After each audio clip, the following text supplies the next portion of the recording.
Subscribe Muhammad Amjad Nadwi, Indian Islamic scholar.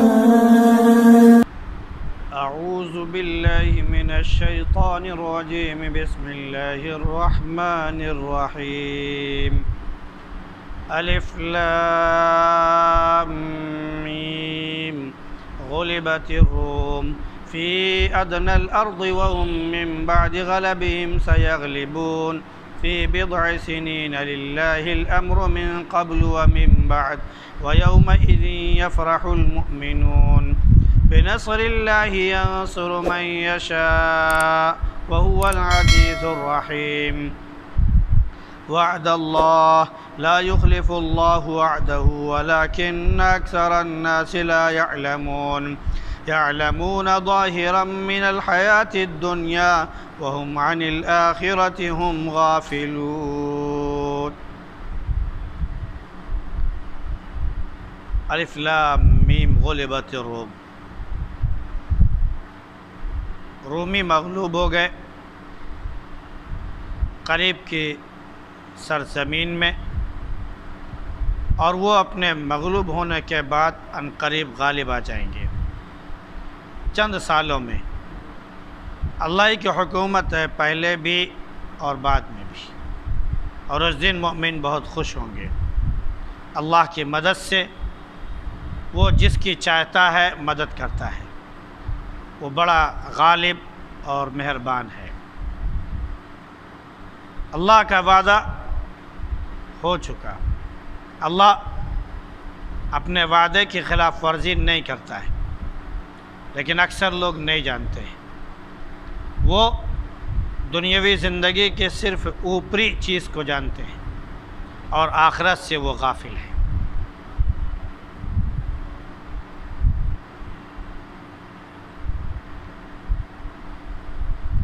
یہ سورہ روم ہے.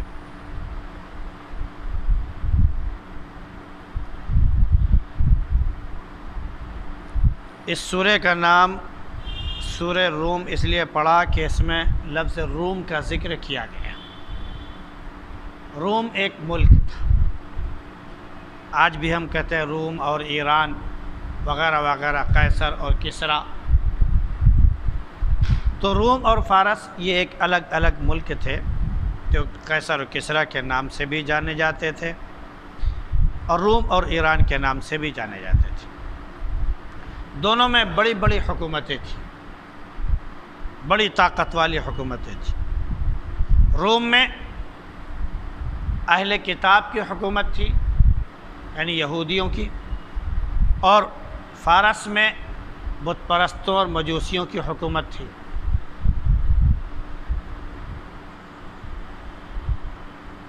تو اسی لحاظ سے اس کا نام روم پڑا، چونکہ روم کا واقعہ اور وہاں کی جنگ کا ایک پس منظر چھوٹا سا یہاں پر پیش کیا گیا ہے. اسی اعتبار سے اس سورہ کا نام سورہ روم پڑا. مکے میں جو مسلمان تھے، ابھی یہ چند اور معدود لوگ تھے، ان کے اوپر مشرکوں کا اور کافروں کا غلبہ تھا. اور جب ان کو یہ معلوم ہوتا تھا کہ اہل کتاب یعنی رومی، یا یوں کہہ لیجئے کہ یہودی وغیرہ وہ غالب آ رہے ہیں، کامیاب ہیں، تو ان کو خوشی ہوتی تھی کہ ہم جو ہے قرآن والے ہیں، اہل کتاب ہیں، اور وہ بھی تورات والے ہیں، اہل کتاب ہیں، اور ایمان سے وہ قریب تر ہیں. لہٰذا اس پر جو ہے ان کو خوشی ہوتی تھی. لیکن جب ان کی مغلوبیت کی بات آتی تو دل میں رنج پیدا ہوتا تھا. ادھر مشرکین مکہ کا معاملہ یہ تھا کہ جب فارس کے مجوسی اور بت پرست کامیاب ہوتے اور غالب آتے تو یہ خوش ہوتے کہ ہمارے ہم مذہب اور ہماری طرح عبادت کرنے والے بتوں کی وہ لوگ کامیاب ہو رہے ہیں اور غالب آ رہے ہیں، تو ان کو خوشی ہوتی تھی. روم میں اور ایران میں یہ جنگ چلتی رہتی تھی، اور یہ اکثر مکے میں پہنچا کرتی تھی. اور یہ اللہ کے نبی صلی اللہ علیہ وسلم کے ابتدائی بعثت اور نبوت کا زمانہ ہے، کیونکہ اللہ کے نبی صلی اللہ علیہ وسلم کہ پیدائش یا ولادت باسعادت 570 میں ہوئی اور 610 عیسوی میں آپ کو نبوت ملی، اور یہ تقریباً 614 کا واقعہ ہے، یعنی آپ کی نبوت کے 4 یا 5 سال گزرے تھے۔ تو اس وقت جب رومی مغلوب ہو گئے، شکست کھا گئے اور ان کو اپنا پورا علاقہ چھوڑنا پڑا، اور جو ہے یہ قسطنطنیہ وغیرہ علاقے میں جا کر جو ہے انہوں نے پناہ لی، تو اس وقت مشرکین میں سے ایک ابی بن خلف تھا، وہ بڑے خوش ہو کر اتراتا ہوا اکڑتا ہوا حضرت ابوبکر صدیق رضی اللہ عنہ کے پاس پہنچا۔ کہا تم بہت خوش ہوتے ہو کہ اہل کتاب ہیں، دیکھو تمہارے اہل کتاب کیسے شکست کھا کے بھاگ رہے ہیں، اور ہمارے ہم مذہب بت کے پوجنے والے دیکھو کیسے غالب آ رہے ہیں، دیکھ رہے ہو۔ اسی وقت یہ قرآن کی آیت نازل ہوئی تھی کہ الف لام میم غلبت الروم فی ادنی الارض وهم من بعد غلبهم سیغلبون، کہ مسلمانوں تمہیں پریشان ہونے کی رنج کرنے کی زیادہ ضرورت نہیں ہے، یہ یہودی مغلوب ہونے کے بعد بہت جلد غالب آ جائیں گے، پھر سے یہ اپنی حکومت حاصل کر لیں گے، اپنی سلطنت اور اپنا ملک اپنا حاصل کر لیں گے، لہذا زیادہ رنج کرنے کی ضرورت نہیں ہے۔ حضرت ابوبکر صدیق رضی اللہ عنہ کو جب یہ معلوم ہوا تو ابی بن خلف کے پاس گئے، کہا اس شکست پر تم بہت خوش ہو، ہم اتنے وہ نہیں ہیں، اس لیے کہ ہمارے نبی نے یہ بتا دیا ہے، کیونکہ آپ کے اوپر قرآن نازل ہوا ہے کہ چند ہی سال کے اندر یہ یہودی اہل کتاب رومی پھر سے غالب آ جائیں گے۔ تو اس نے دیکھا کہ یہ تو شکست کھا رہے ہیں، اتنی جلدی کہاں حکومتیں غالب آ جاتی ہیں، جو شکست کھا کے بھاگ رہا ہو وہ دوبارہ اتنی جلدی غالب آ جائے، یہ ناممکن ہوتا ہے۔ اس نے کہا شرط لگا لو، کہا لگا لو شرط لگ گئی۔ اور اس وقت جو شرط لگی، تو پہلے یہ عرض کر دیتا ہوں کہ اس وقت یہ قمار یعنی جوا جو ہے اس کی حرمت یعنی حرام ہونے کا حکم نازل نہیں ہوا تھا، اور کافروں کے دور میں تو سب کچھ چلا ہی کرتا تھا۔ اسلام تو ابھی توحید اور ایمان اور دیگر تمام چیزوں کے بارے میں بیان کر رہا تھا، ابھی حرمت نازل نہیں ہوئی تھی۔ ابوبکر صدیق رضی اللہ عنہ نے شرط لگا لی، اور ابی بن خلف کے کہنے کے مطابق کہ 3 سال کی شرط لگی، کیونکہ فی بضع سنین جو کہا گیا ہے، بضع جو ہے یہ 3 سال کی مدت سے شروع ہوتا ہے، اور یہ تقریباً 9 سال کی مدت تک رہتا ہے، یعنی بضع اگر کہہ دیا آپ نے تو 3 سے لے کر 9 سال تک کی جو مدت ہے یہ پوری مانی جاتی ہے، 3 سے کم نہیں، 9 اور 10 سے زیادہ نہیں۔ تو ابوبکر صدیق رضی اللہ عنہ کہا ٹھیک ہے۔ اللہ کے نبی صلی اللہ علیہ وسلم کے پاس گئے، اللہ کے نبی قرآن کی آیت سن کر اور آپ کی بات کی تائید سے ہم نے جو ہے فلاں سے جو ہے شرط لگا لی ہے، اور 10 اونٹوں کی شرط لگ گئی ہے۔ اللہ کے نبی صلی اللہ علیہ وسلم فرمایا کہ تم نے 3 ہی سال کی شرط کیوں لگائی؟ کیا تمہیں پتہ نہیں کہ بضع جو ہے یہ 3 سے لے کر 10 سال تک کا شمار ہوتا ہے؟ تو تمہیں زیادہ سے زیادہ مدت بڑھا کر کرنی چاہیے تھی۔ کہ اللہ کے رسول کیا میں مدت بڑھا لوں؟ اللہ کے نبی صلی اللہ علیہ وسلم نے فرمایا کہ جاؤ مدت بھی بڑھا لو، اور یہ جو شرط میں جو مقدار رکھی گئی ہے مقدار میں اضافہ بھی کر دو۔ ابوبکر صدیق رضی اللہ عنہ اس کے پاس گئے، اور اس نے دیکھا کہ ابوبکر آ رہے ہیں تو بڑا خوش ہوا، یہ بہت پشیمان ہوئے ہوں گے، اب تو یہ شرط توڑنے کے لیے آ رہے ہوں گے۔ آئے، اب تو بہت تمہیں پشیمانی ہو رہی ہوگی، شرمندگی ہو رہی ہوگی کہ میں نے غلط فیصلہ کر لیا، ہمارے نبی پر غلط آیت نازل ہو گئی ہے۔ کہا نہیں، میں اس لیے نہیں آیا ہوں، میں تو صرف اس لیے آیا ہوں کہ مدت تھوڑی سی بڑھا لو اور ساتھ میں مقدار بھی بڑھا لو۔ میں نے کہا چلو اگر مقدار بڑھاتے ہو تو ہم مدت بھی بڑھاتے ہیں۔ پوچھا کتنے؟ کہا 10 سال۔ ٹھیک ہے، 100 اونٹ کی شرط لگ گئی۔ ابھی 7 ہی سال گزرے تھے کہ شرط کے مطابق یوں کہہ لیجئے یا مدت کے مطابق جو قرآن میں بضع سنین کہا گیا ہے، وہ اہل کتاب پھر سے ایرانیوں پر، مجوسیوں پر غالب آ گئے۔ لیکن اس وقت معاملہ یہ تھا کہ جب یہ شرط لگی تو اب دھیرے دھیرے مسلمانوں کے نکلنے کا بھی سلسلہ شروع ہو چکا تھا، ہجرت کا۔ تو امیہ بن خلف نے یہ سوچا کہ کہیں ایسا نہ ہو کہ ابو بکر یہاں سے بھاگ جائیں اور ہماری شرط میں جو ہم کو ملنا ہے وہ رہ جائے۔ اس نے کہا بھائی ایسا ہے کہ مجھے ڈر لگ رہا ہے کہ تم چلے جاؤ گے، اس لیے اس سے پہلے کوئی ضامن ہم کو دے دو جس کے پاس تمہارا مال رکھا رہے، اور اس کے بعد جب وقت پورا ہو جائے تو ہم جا کر اس سے مال لے لیں۔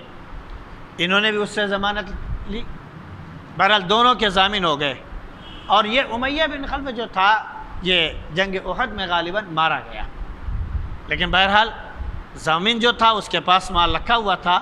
60 سال بعد جب یہ غالب آ گئے اہل کتاب یہودی یعنی رومی، تو ابو بکر صدیق رضی اللہ عنہ اس کے پاس گئے اور اس سے وہ شرط والا جو مال تھا یا جو مقدار تھی 100 اونٹ کی، وہ لے کر اللہ کے نبی صلی اللہ علیہ وسلم کی خدمت میں حاضر ہو گئے۔ اللہ کے نبی صلی اللہ علیہ وسلم سے پوچھا کہ اللہ کے نبی اب اس کو میں کیا کروں؟ آپ نے فرمایا کہ اس کو خیرات کر دو۔ ابو بکر صدیق رضی اللہ عنہ نے وہ پورا مال جو قمار میں ان کو ملا تھا، جوئے میں، وہ پورا جو ہے وہ غریبوں میں تقسیم کر دیا۔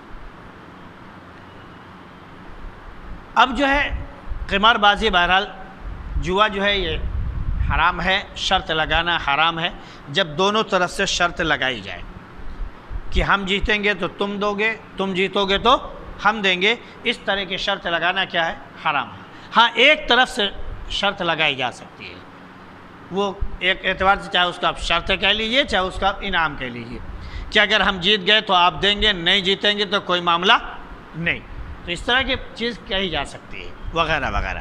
یا یہ کہ آدمی یہ نیت کر لے خاص طور سے کہ اگر یہ جیت گیا تو ہم اس کو دے دیں گے، یہ اگر ہار گیا تو ہم اس سے کچھ بھی نہیں لیں گے، تو یہ یک طرفہ ہے، دو طرفہ نہیں ہے، اس لیے اس میں کوئی بات نہیں ہونی چاہیے۔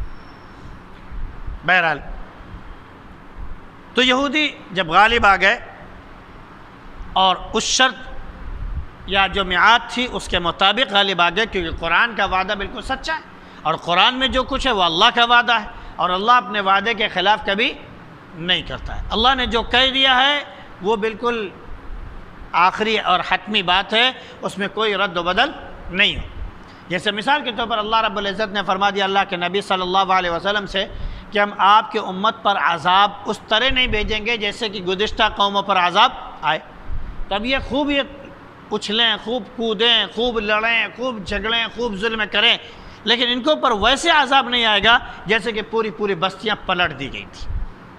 ان کے اوپر عذاب وہی آئے گا جو قیامت کا وقت ہوگا، یا یہ کہ جب ان کی موت کا وقت آ جائے گا اور موت آ جائے گی تب اس کے بعد ان کے اوپر عذاب مسلط ہو جائے گا۔ اللہ کا وعدہ ہے، لہذا اس وعدے کے خلاف اللہ ان کے اوپر کرنے والا نہیں۔ ہاں تھوڑا بہت عذاب اللہ نشانی کے طور پر دکھاتا ہے تاکہ سمجھنے والے اسے سمجھ جائیں، تو اس کا مطلب یہ نہیں کہ عذاب ہی نہیں آئے گا لیکن چٹ پٹ آئے گا، تھوڑا بہت آئے گا، اور وہ ایک علاقے میں آیا تو دوسرا علاقہ محفوظ ہے، ایک علاقے میں آیا پھر دوسرا علاقہ محفوظ ہے، اس طرح عذاب آئے گا۔ یہ نہیں کہ پورا کا پورا علاقہ تباہ ہو جائے، ختم ہو جائے، ایسا۔ تو بہرحال ادھر یہودی غالب آئے، کیونکہ اس وقت جو ہے مسلمان بھی تھوڑا سا غلبے کی طرف بڑھ رہے تھے، کامیابی کی طرف بڑھ رہے تھے، اور وہ کامیابی کیا ہے کہ مسلمانوں کی تعداد روز بروز بڑھتی جا رہی تھی۔ اب مسلمان مدینے میں اکٹھا ہو رہے تھے۔ اللہ کے نبی صلی اللہ علیہ وسلم جب ادھر سے مدینے سے آئے اور کئی ایک جنگ ہو چکی تھی، جنگ کیا بولتے ہیں کہ بدر ہو چکی تھی، مسلمان کامیاب ہو گئے، جنگ احد میں نبی کامیاب ہوئے، نو کامیاب ہوئے، وغیرہ وغیرہ۔ اس کے بعد اور کئی ہوئی۔ اللہ کے نبی صلی اللہ علیہ وسلم نے 6 ہجری میں جو ہے کیا بولتے ہیں کہ عمرے کا ارادہ فرمایا تھا، تو حدیبیہ کے مقام پر پہنچے تھے، تو وہاں پر کافروں نے مکے میں آپ کو داخل نہیں ہونے دیا، اور وہاں پر صلح ہوئی، یہ بھی مسلمانوں کے لیے ایک بہت بڑی کامیابی تھی کہ جہاں وہ مسلمانوں کو دیکھتے تھے ظلم ڈھاتے تھے، مارتے تھے، پیٹتے تھے، آج مسلمان اس طاقت میں آ گئے تھے کہ وہ مسلمانوں سے صلح کرنے پر مجبور ہو گئے تھے۔ تو شرط یہ لگی کہ اس سال آپ نہیں آ سکتے ہیں، اگلے سال آپ آئیں گے تو اس طرح آئیں گے، آپ کے ہاتھ میں ہتھیار نہیں ہوگا وغیرہ وغیرہ، 3 دن آپ رہیں گے، عمرہ کر کے آپ چلے جائیں گے۔ اللہ کے نبی صلی اللہ علیہ وسلم نے وہ ساری صلح جس طرح انہوں نے کرنا چاہی، اللہ کے نبی صلی اللہ علیہ وسلم نے اس صلح پر مہر لگا دی۔ مسلمانوں نے کہا بھی اللہ کے نبی کہ ہم بڑی طاقت میں نہیں ہیں کہ ہم ان کا مقابلہ نہیں کر سکتے ہیں۔ اللہ کے نبی نے کہا کہ سب کچھ صحیح، ہم اللہ کے حکم کے مطابق فیصلہ کرتے ہیں۔ اللہ کا حکم ہے کہ فیصلہ ہو جائے تو گویا کہ میں نے صلح کر لی، جو بھی میں نے کیا اللہ کے حکم کے مطابق کیا، لہذا وہ صلح ہوئی۔ تو یہ بھی ایک قسم کی کامیابی تھی۔ جس دن صلح ہو رہی تھی اسی دن یہ یہودی کامیاب ہوئے تھے، اہل کتاب کامیاب ہوئے تھے، تو مسلمانوں کی خوشی بھی ہوئی کہ وہ کامیاب ہو رہے ہیں۔ تو اللہ نے فرمایا کہ وَيَوْمَئِذٍ يَفْرَحُ الْمُؤْمِنُونَ، آپ کو گھبرانے کی ضرورت نہیں، حکومت اللہ کے ہاتھ میں ہے، معاملہ اللہ کے ہاتھ میں ہے، پہلے بھی اسی کے ہاتھ میں تھی اور بعد میں بھی اسی کے ہاتھ میں رہے گی۔ ادھر یہودی اہل کتاب غالب ہو رہے ہیں، آپ کو پریشان ہونے کی ضرورت نہیں ہے۔ یہ جو مشرکین تم سے طنز کے طور پر کر رہے ہیں، دیکھ رہے ہو ادھر وہ ہمارے ہم مذہب جو ہے تمہارے اہل کتاب کو دبا رہے ہیں، ادھر ہم لوگ جو ہے تم کو دبا رہے ہیں، دونوں طرف تم اہل کتاب دبائے جا رہے ہو، پیسے جا رہے ہو۔ تو مسلمانوں کو پریشان ہونے کی ضرورت نہیں، اللہ کی حکومت ہے اور عنقریب مومن جو ہے خوش ہو جائیں گے۔ اور ایک وقت آیا کہ 6 ہجری میں صلح حدیبیہ، 8 ہجری میں مکہ فتح ہو گیا، 2 سال بعد مکہ فتح ہو گیا، مسلمان خوش تھے، ادھر وہ غالب ادھر یہ غالب، دونوں ایمان والے کہہ لیجئے کتاب والے غالب ہوتے چلے جا رہے تھے۔ یہ اللہ کی مدد سے ہوا، اللہ جس کی چاہتا مدد کرواتا ہے کیونکہ وہ غالب ہے اور بڑا مہربان ہے، اور یہ اللہ کا وعدہ ہے، اللہ کا وعدہ پورا ہو کر رہتا ہے، وہ کبھی وعدہ اللہ کا ٹلتا نہیں ہے، لیکن اکثر لوگ نہیں جانتے ہیں، اور جو لوگ نہیں جانتے ہیں اور دنیاوی زندگی کو ترجیح دیتے ہیں تو بس دنیا کی جو اوپر کی چیز ہے، جو ٹیپ ٹاپ ہے، بس اسی میں وہ مگن ہے، آخرت سے وہ بالکل غافل ہیں۔ مسلمانوں کو آخرت سے غافل نہیں ہونا چاہیے کیونکہ یہی ان کا اصل مقصد ہے، یہی ان کی اصل زندگی ہے۔ اللہ رب العزت ہم سب کو آخرت کی تیاری کی توفیق نصیب فرمائے۔ سبحان اللہ بحمدہ، سبحانک اللہم وبحمدک، ونشہد ان لا الہ الا انت نستغفرک ونتوب الیک۔